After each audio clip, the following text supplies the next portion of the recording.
This is considered Highway 162. No, that's up ahead. Tall, wearing a brown coat and dark pants.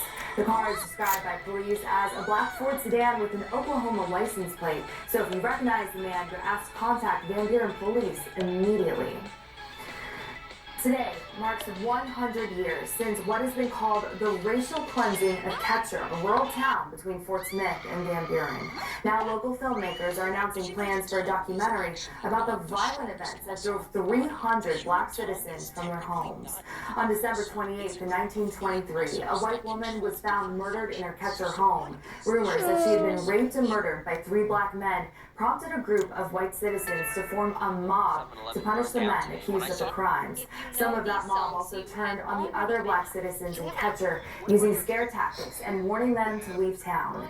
The violence ended with the shooting death of one of the suspects' fathers by a deputy sheriff, 15 men in jail, and the exodus of all the black families in town across the river to Fort Smith, forced to leave everything behind, including their lands and mineral rights. Now, 100 years later, historians, directors, and relatives of the people impacted by these events are bringing a documentary to Van Buren called Ketcher, Breaking the Code of Silence.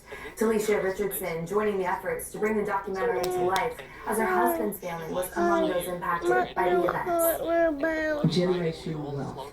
How is it created? It's passed on from generation to generation. There are so many black families, black communities that were producing wealth at this time in their own space, coexisting, and then at any given time, the laws were not on their side that forced them to basically give their possessions, give their wealth away.